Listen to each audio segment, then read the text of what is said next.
সাথী বন্ধুগণ, আপনারা জানেন গত 27 তারিখ আমাদের এক ভাই তরুণ সমাজের অহংকার বিশিষ্ট আলমদ্বীন গাজীপুর একটি মসজিদের ইমাম এবং খতিব বাংলাদেশ ইসলামী ছাত্র সেনার সাবেক নেতা হযরত মাওলানা রইসউদ্দিনকে মব সৃষ্টি করার মাধ্যমে মিথ্যা অপবাদের ভিত্তিতে তারা চরমভাবে হত্যার উদ্দেশ্যে তাকে জখম করে পুলিশের হাতে তুলে দিয়ে পুলিশ তখন তাদের এই উপস্থিত সাক্ষ্যের ভিত্তিতে মবের বিরুদ্ধে তারা কোনো পদক্ষেপ না নিয়ে বরং তারা রইসউদ্দিনকে গ্রেফতার করে তাকে সুচিকিৎসার ব্যবস্থা না করে তাকে আদালতে যখন তুলে হয়েছিল এবং আদালত তাকে কারাগারে প্রেরণ করেছিল, কারাগারে কারারত অবস্থায় জেল হাজতে মৃত্যু হয়েছে। আমরা এই হত্যাকাণ্ডের সুষ্ঠু বিচারের দাবিতে আমরা এখানে উপস্থিত হয়েছি। প্রশাসনকে জানিয়ে দিতে চাই, আমাদের রইসউদ্দিন ভাইয়ের সাথে যে অন্যায় হয়েছে, জুলুম হয়েছে, যে মনের রাজনীতি শুরু করে আজকে বাংলাদেশকে অস্থিতিশীল করার চেষ্টা করা হচ্ছে, আমরা এই চক্রান্ত রুখে দিতে চাই। হত্যাকাণ্ডের সাথে যারা যারা জড়িত, যারা মব সৃষ্টি করেছে এবং যে সমস্ত পুলিশ তারা আমার ভাইয়ের সুষ্ঠু চিকিৎসার ব্যবস্থা করে নাই, তাদের যদি অবহেলা প্রমাণিত হয়, যে ডাক্তার তাকে শুধুমাত্র একটা ব্যথার ওষুধ দিয়ে ছেড়ে দিয়েছে, তাকে সুচিকিৎসার কোনো সুপরামর্শ দেয় নাই, আমরা সেই চিকিৎসক সহ এই ক্ষেত্রে যাদের যাদের অবহেলা আছে তাদেরকে আইনের কাজ করে তার করাতেই হবে।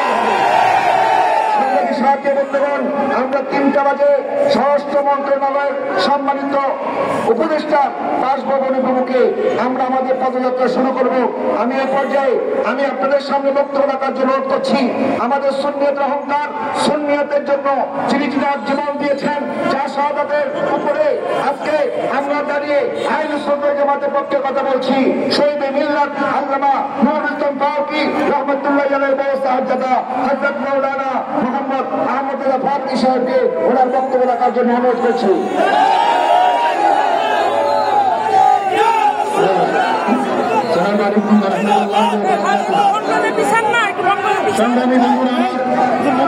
আজকে এখানে দাঁড়িয়েছি আমার আপনার আমাদের সকলের এক মুসলিম ভাইয়ের রক্তের বদলা নেওয়ার জন্য। আজকে আমরা এখানে কোনো করোনা ভিক্ষার জন্য দাঁড়াইনি।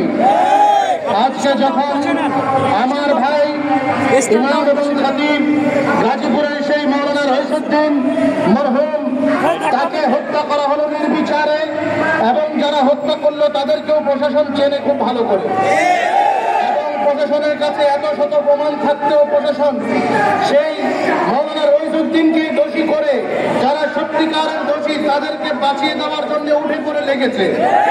এটা কি বা কেন বা কারা তা আমরা ভালো করেই জানি। আমাদের বাংলাদেশ থেকে হয়তোবা ফ্যাসিবাদ চলে গিয়েছে, আমাদের বাংলাদেশ থেকে হয়তোবা স্বৈরাচার চলে গিয়েছে, কিন্তু সেই স্বৈরাচারের ভূত আজও কিছু কিছু মানুষের ঘরে রয়ে গিয়েছে। স্বৈরাচারের ভূত আজও প্রশাসনের ঘর থেকে নামে নাই, প্রশাসন সেই স্বৈরাচার বলতে পারে নাই বিধায় আজকে আমার ভাই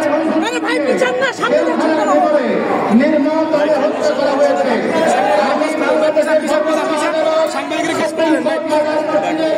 এবং খতিব হিসেবে আজকে আপনাদের সামনে বলতে চাই, যখন পুলিশের কাছে গিয়েছি পুলিশ আমাদের মামলা গ্রহণ করে নাই, আমরা প্রশাসনের উচ্চ লেভেলে গিয়েছি সেখানেও মামলা গ্রহণ করা হয় নাই, আমরা আদালতের দ্বারস্থ হব, করা হয় এই মামলার দায়ভার দেশের হাতে ছেড়ে দিন। তারা সিদ্ধান্ত নিবে যে একজন ইমাম এবং খতিব হত্যার শাস্তি কি করে দিতে হয়, এর পূর্ব এটা আপনারা দেখেছেন। জনগণকে খেপাবেন না, জনগণকে রাস্তায় নামতে বাধ্য আর করবেন না।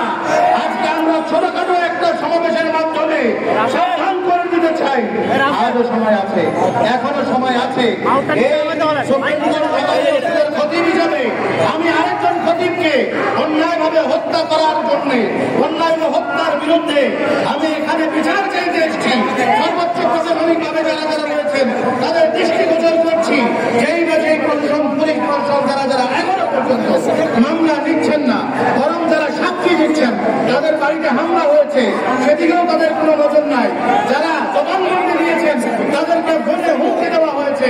আজকে আমাদের আমাদের আহলে সুন্নাত ওয়াল জামাতের রত্ন, আমাদের সেই হযরত বাকরিউল্লাহ রাহমাতুল্লাহি আলাইহির সুযোগ্য সন্তান আব্দুল মুত্তাকা রহিম যখন নিজে এর বিরুদ্ধে ঐক্যভাবে দাঁড়ালেন, তখন এর বিরুদ্ধে বিভিন্ন প্রশাসন সহ আরো যারা বলে গেছেন বলে দিতে চাই, সবাই কিন্তু কারোর পক্ষে একাগ্র থাকে না।